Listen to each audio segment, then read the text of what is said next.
Hello all, it's the 12th of March 2016 and it's Dan here from Essex, United Kingdom. So I was having a chat with somebody the other day and they were telling me that they don't know the first thing about gardening, but they would like to get into gardening. So I think that's a great thing that people are thinking that they want to get into it. But of course we have to sort of acknowledge that there are people that have no experience of this. I mean, I've been very fortunate because both sides of my family are gardeners, and from a very young age, my parents, my grandparents, for example, have always had me out in the garden working with them and learning how to do things. I mean, I remember setting potatoes as a child, setting runner bean seeds as a child, picking apples, picking raspberries, plums, etc., that sort of thing. But unfortunately, with the way the modern world is going, excuse me, it appears that this sort of thing is becoming, to a degree, a thing of the past, which is a shame really, because you can gain a lot from gardening. I mean, it can be inner peace, of course, which is a great thing. This is one reason why I like it.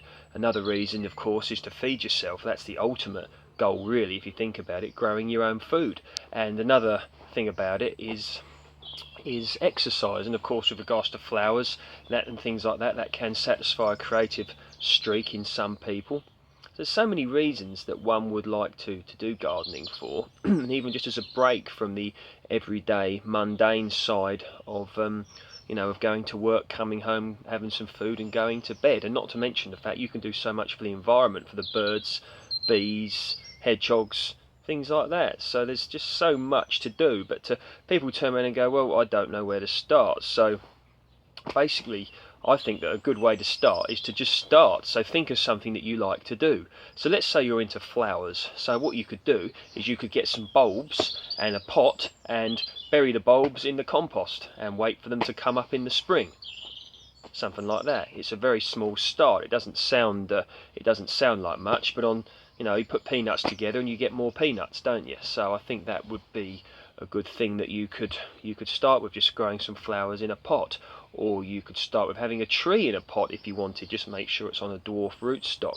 Or just buy a planter and do a little bit of reading about how to grow some vegetables and something like that, and look at the nutritional benefit of growing your own food and what it does for the environment. So looking at the subject, it's a massive subject. Like anything, you can take it as far as you want to do. You can learn all about the individual composition of things you grow to eat, what's involved in it, what nutrition's in it, what health benefits is in it, or even what things aren't so good for you in it. You can learn about soil science. You can learn about pollination groups with fruit trees. You can learn about pruning. There is just such a huge world out there for you to learn about gardening, and if you want to take it a long way, you can, or you can just keep it as a very simple hobby. So my advice to people that don't know much about gardening is to simply start and think about something that you can do, something that you're going to be interested in, and do it. For another, one way that I've suggested to people to do before is wait until late May, get a big tub, see if I can find one here, excuse me. You can find something like this, so a 30-litre tub, put some compost in it, and in late May set some runner bean seeds in it, put some canes up, leave it outside, water it, and I would more or less guarantee you can never guarantee anything, but highly likely you will get a crop from this.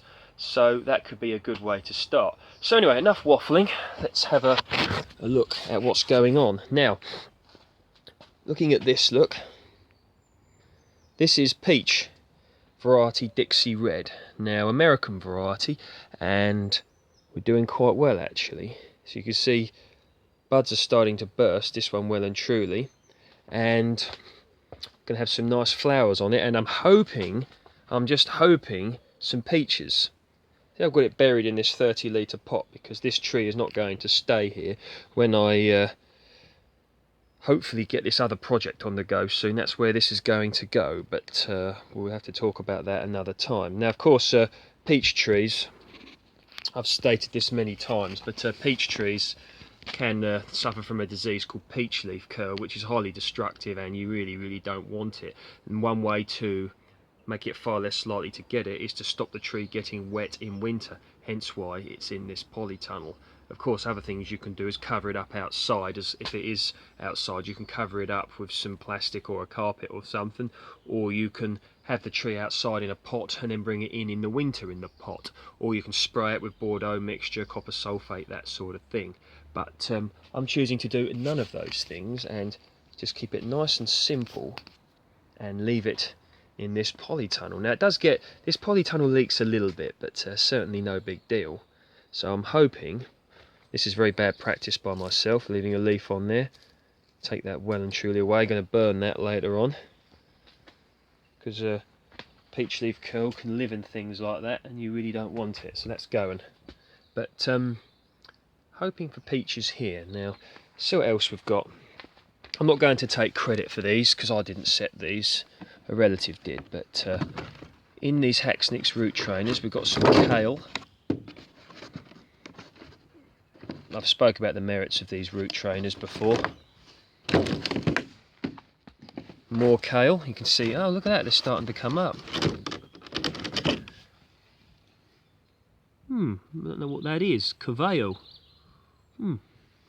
Interesting. Purple sprouting broccoli. Starting to come up. What's this? Ah, leeks, great crop. They really are great. Leeks, one of my favourite. Spring onions. We all love spring onions, don't we? Here, see what we've got here. Don't know what that is, that's something else. But so you can see things are moving. Now, these Haxnix root trainers are great because obviously the root trainer keeps it all intact. In this, look, see? You just put your compost in and then you just open them up, like they open like this. I do have a video on the Haxnix root trainers from last year. But they open up, and once the roots are formed, they then will hold together, and then you can just transplant that. And of course you get this on the top here, which can also help the humidity, so keep it warmer, quicker germination, etc, etc, and protect it from frost. And of course that, coupled with being in the polytunnel, that's very helpful. And with regards to this sort of thing, we got some Chinese cabbage.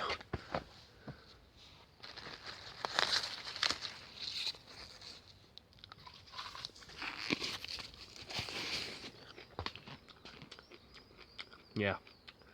The thing about this is you can actually eat it. Whoops. You can eat this raw. Which is nice, really. There's this thing about raw foodism. I don't think I'm personally disciplined enough to keep to something like that. But you can eat this raw.